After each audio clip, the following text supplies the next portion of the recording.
तो दोस्तों, जैसा कि आप यहाँ पर प्रूफ़ देख सकते हैं कि मुझे इस एप्लीकेशन से 10,000 रुपए का इंस्टेंट लोन मिला हुआ है, वो भी आधार कार्ड से। तो अगर आप भी एक स्टूडेंट हैं, आपका सिबिल स्कोर कम है और आपको अर्जेंटली 5,000 रुपए से लेकर के 50,000 रुपए तक के लोन की ज़रूरत पड़ गई है, तो मैं आज आपको एक ऐसे बेहतरीन एप्लीकेशन के बारे में बताने वाला हूँ, जो आपको 5 मिनट के अंदर में ही लोन दे देता है और जिसके लिए आपको चुकाने के लिए टाइम मिल सकता है 3 महीने से लेकर के 60 महीने तक का और जिसके लिए आपको इंटरेस्ट रेट देना पड़ सकता है, वो देना पड़ सकता है 2 से 3% पर मंथ के हिसाब से। तो ये कौन-सा एप्लीकेशन है जो 5 मिनट के अंदर में लोन दे देता है?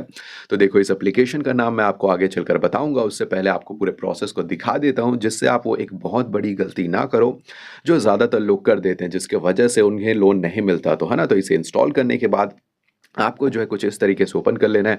ओपन करते साथ ही फिर ये जो लॉगिन विद गूगल करके लिखा हुआ है, इस पर आपको क्लिक कर देना है। जैसे क्लिक करोगे तो ये आपके फ़ोन पर जितने भी जीमेल होंगे, वो यहाँ पर दिखाने लग जाएगा। तो आपको किन्हीं भी एक जीमेल पर क्लिक करके यहाँ पर अकाउंट बना लेना है, कुछ इस तरीके से, है ना?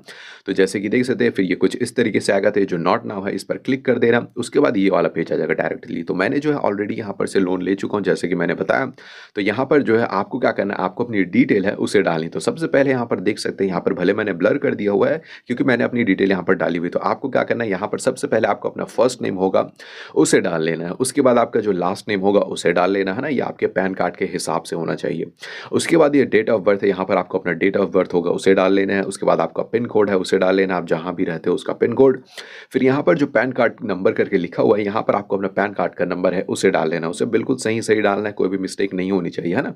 सारी डिटेल यहाँ पर आपके पैन कार्ड के हिसाब से होनी चाहिए। उसके बाद यहाँ पर आप जो नीचे आओगे, तो ये जो प्रोफेशनल डिटेल्स करके लिखा हुआ है, यहाँ पर आपको क्या करना है, ये जो प्रोफेशन है, यहाँ पर जैसे क्लिक करोगे तो सैलरी सेल्फ एम्प्लॉयड, तो आप अपने हिसाब से इसे सेलेक्ट कर सकते हो। मैं पर्सनली सजेस्ट करूंगा कि यहाँ पर सैलरीड को क्लिक करना, इससे मिलने के लोन मिलने के चांसेस ज़्यादा होते हैं। उसके बाद ये मंथली सैलरी में पूछेगा, तो यहाँ पर जो है मिनिमम जो है 15,000 होनी चाहिए, है ना? उससे अगर कम होगी तो लोन मिलने में मुश्किल होगी, ये चीज़ मैं पहले ही बता देता हूँ। तो आपको क्या करना है, मिनिमम 15 डालना है ना। उसके बाद ये जो सैलरी मेथड करके लिखा हुआ है, यहाँ पर कुछ कैसे भी मिलती हो आपको सैलरी, फर्क नहीं पड़ता। यहाँ पर हमेशा जो बैंक ट्रांसफर है, इस पर ही सिलेक्ट कर लेना, है ना। उसके बाद आपको क्या करना है, ये जो सबमिट वाला एप्लीकेशन करके लिखा हुआ है, इस पर आपको क्लिक कर देना है। जैसे क्लिक करोगे तो ये वाला पेज आ जाएगा, जैसे कि यहाँ पर आप देख सकते हैं। अब आपको क्या करना है, ये जो क्विक लोन्स करके लिखा हुआ है, इस पर आपको क्लिक कर देना है ना। जैसे क्लिक करोगे तो ये वाला खुल जाएगा। अब जैसे कि यहाँ पर आप देख सकते हैं, अब आपको क्या करना है, आपको अपना लोन का अमाउंट है उसे डालना है ना।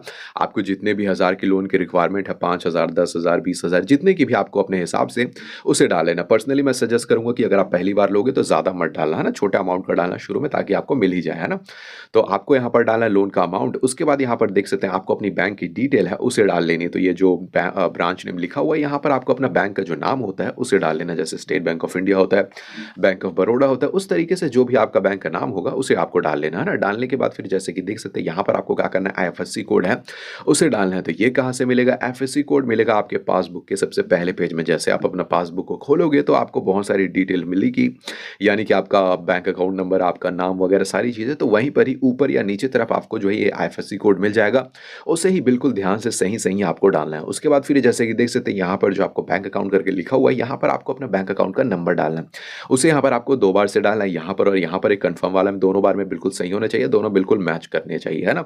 उसके बाद आपको अपनी सारी डिटेल डालने के बाद फिर ये जो सेल्फी केवाईसी सेल्फी करके लिखा हुआ है ना, इस पर आपको क्लिक कर देना है। जैसे यहाँ पर आप क्लिक करोगे तो ये ऑटोमेटिकली आपका जो कैमरा है उसे खोल देगा। फिर आपको क्या करना है, आपको एक अच्छी-सी सेल्फी लेनी है, जिसमें आपका चेहरा जो है क्लियर हो, आप कोई चश्मा या कोई टोपी और कोई चीज़ ढके ना हो आपका चेहरा, आपका जो चेहरा है वो एकदम क्लियर आना चाहिए, है ना।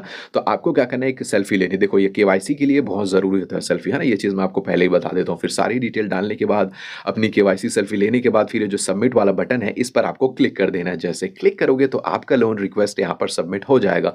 फिर ये जो है थोड़ा-सा चेक करते हैं ना, चेक करने के लिए 5-10 मिनट तक का टाइम ले सकते हैं। आमतौर पर 2-3 मिनट के अंदर में पता चल जाता है।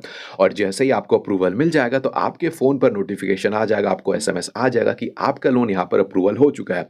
उसके बाद आपको क्या करना है, वापस से इस एप्लीकेशन में आना और आपको क्या करना है, आपको जो अपना ई मैंडेट है उसे साइन कर देना और आपको अपना ऑटो डेबिट है उसे साइन कर देना, उसे ऑन कर देना, है ना। उसके बाद बस आपको एक बार अपना बैंक अकाउंट है उसे कन्फर्म कर देना और जैसे आप कन्फर्म कर दोगे, तो आपने जो लोन अमाउंट सिलेक्ट किया हुआ था, वो आपके बताए हुए बैंक अकाउंट में 5 मिनट के अंदर में ही आ जाएगा। तो कुछ इस तरीके से आप इस एप्लीकेशन से लोन ले सकते